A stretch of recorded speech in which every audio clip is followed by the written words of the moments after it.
Well, hello and welcome to another Science Behind the Magic, and you just saw my newest booktube intro, which I am obsessed with.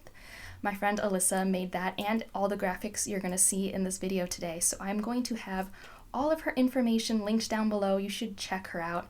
She's just, I'm biased. I've known her since 7th grade, but she's an amazing artist and really hardworking, and I'm just so thankful that she is supportive of me in this way. She spent her time and effort to do this, and I'm poor. I cannot pay her what she's worth. But yeah, I'm obsessed with it. I love it. But let's get into today's segment. So, if you're new here, I have done 2 Science Behind the Magic videos. One about the science behind blood type and how that can relate to certain blood magic, and another looking at electric eels to learn about how electricity magic works. So I'll have that playlist linked up in the cards in case you're curious. But today, this one's inspiration went down a rabbit hole. So it started when Rhea, in my first video, was like, hey, you should do werewolves or shapeshifters. That could be cool. And I'm like, yes, that could be cool. How do I find some science behind that? Because there's some fake mythos and science behind that, relating it to rabies and stuff. And then I was talking to Alyssa, who loves animals and biology, and she's like, well, there's the mimic octopuses, and they really change shape and color. So we started looking into that, and then I realized, the coolest part about this octopus is how it changes color. So suddenly I'm like, wait, this is how an invisibility cloak would work. So we're looking into the science behind invisibility cloaks and how it could relate to how these octopuses, here's a GIF.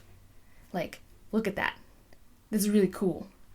How they can just change their colors to match their environment. They're colorblind. I don't know how they do this.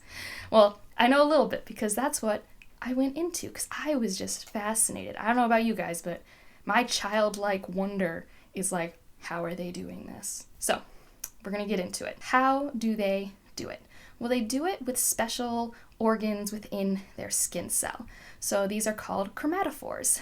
These are little pigment sacs, and you'll see it in the picture. They're these little brown dots. They have a pigment color red, yellow, or brown, and they have muscles surrounding each of them. And the brain will send a signal down, and it will tell these muscles to stretch or contract.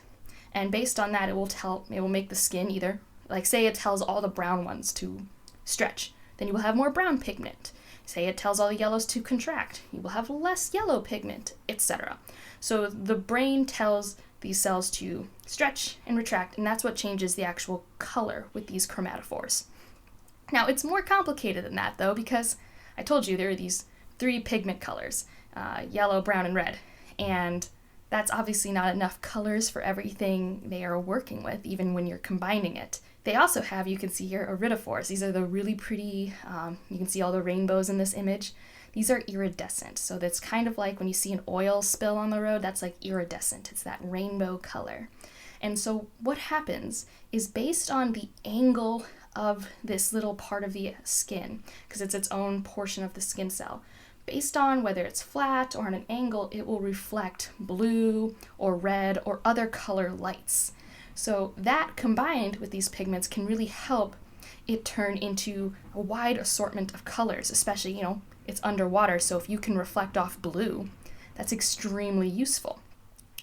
And yet they have one more portion that really helps them with this, and that is lucifores. I think I'm saying that right, but this isn't based off angle. This more provides a cohesive background. It will reflect off all light.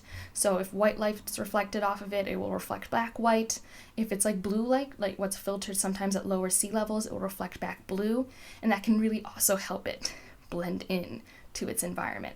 So these 3 things are in its skin cells, and working all together, it allows it to take in data from the environment, and then they can change color. And I didn't even get into how it can change texture. And that's more in the shape-shifting vein, and I kind of really wanted to just focus on how cool it is, how it changes colors. But yeah, so this is living invisibility cloaks, essentially, is how I have taken it to be. And it's just really interesting that we know that it does use some visual cues for this, but we don't quite know how it works so well because, like I said, it's colorblind. They don't see all the colors. So how is it also taking in data to know what to turn into? This is something we still don't know a lot about because octopuses are much more intelligent than we think they are, because they're based off, evolutionarily speaking, an early form of life. So how their brain works is very different than how our mammal brains work. So it's hard to compare intelligence and data processing. And they are really hard to study in environments because they know they're in confinement, so they don't act like they normally would. But let me know if you're curious about anything else. I will have one link down below that I used pretty extensively to help me with my research, along with Alyssa's links, because she's wonderful with all of this information that she's gathered for us, and because she honestly was really interested in this, so she helped me do the research and drew the pictures. She's just wonderful. Good friends, right? So yeah, like, comment, subscribe, share with people who you think would find this interesting. I love science, and I love how, science can inspire creativity and everything like that. Or vice versa. In this case, I was thinking of something mythical and I learned something real and really cool. So yeah, that's it for this one. See you in a bit. Bye.